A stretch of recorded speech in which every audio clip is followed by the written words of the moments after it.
Magandang tanghali po sa inyong lahat. Panibagong video na naman.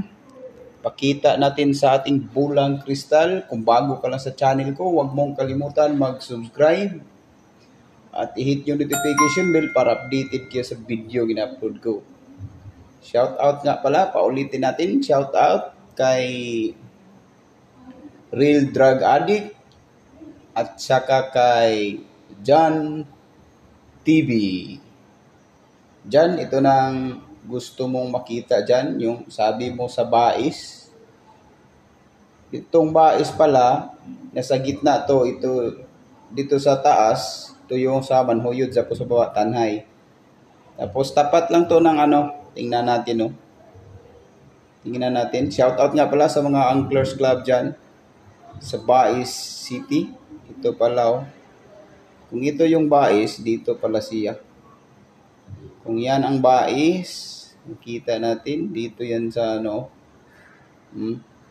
parang dito, look.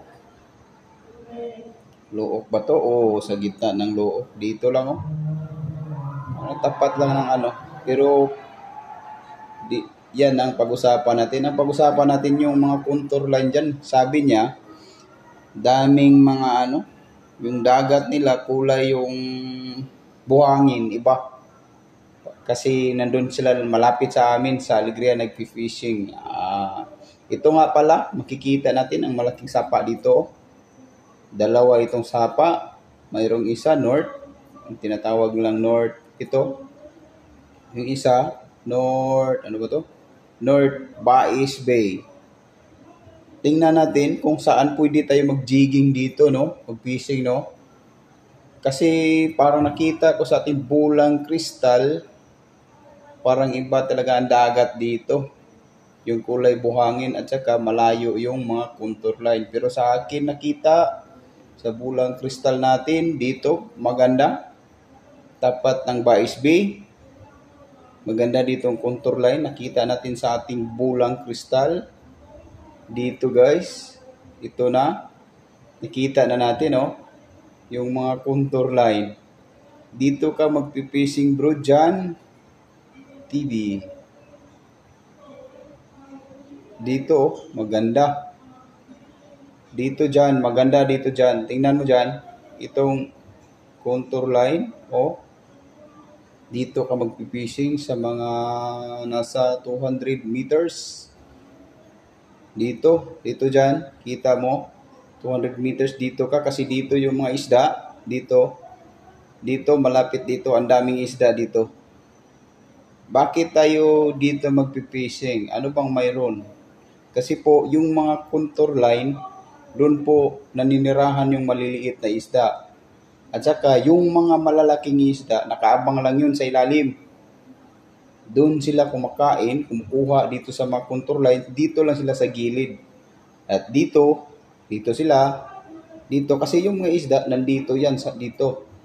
Dito, tapat dito So, dito tayo magpipishing. Dito mga master, dito, yan. Dito 100 meters at saka dito.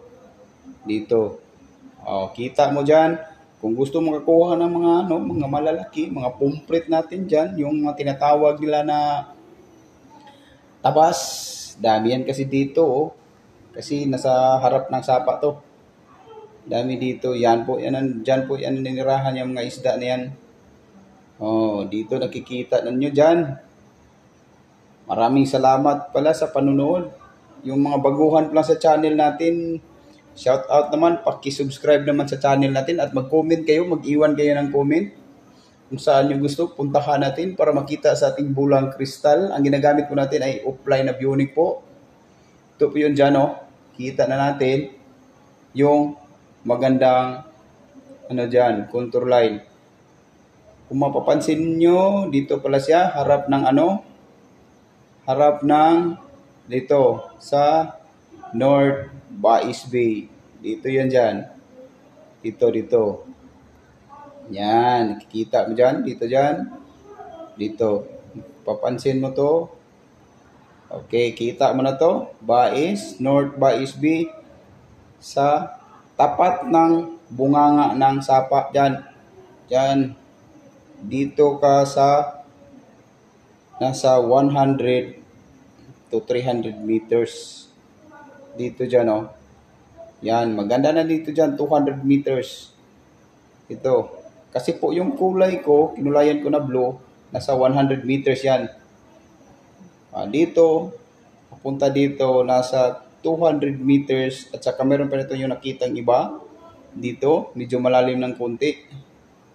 Dito, 300 to 400 meters. Maganda dito. Maraming mga ano dito. Parang maraming mga yellowfin tuna. At saka meron pa tayong isa nakita dito. Medyo malalim ito ng konti. Nasa 200 meters pa rin. Maganda dito dyan. Yan ka lang sa ano. Nakikita mo na. Yung nakikita sa ating bulang kristal. At mayroon pang iba. Tingnan natin. Dito, 350, 300 meters, 200. Maganda dito dyan, oh. Yan. Dito, nakikita na natin. Napakita ko na sa inyo kung saan. Kung bago lang kayo sa channel ko, huwag niyong kalimutan mag-subscribe at i-hit yung notification bell para updated kayo sa mga video ina-upload natin. Dito. Shout out sa mga angler dyan. Yung mga anglers natin, mga kaibigan natin, booters.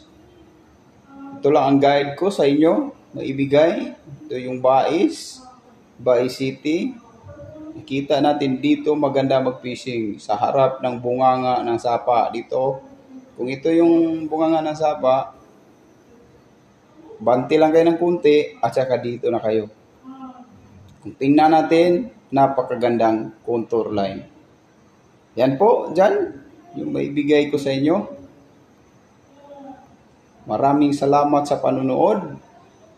Hanggang sa uulitin, mag-iwan lang kayo ng comment dyan at puntahan natin yung gusto ninyong malaman na contour line sa inyong lugar. Magandang tanghali po sa inyong lahat. Peace on po.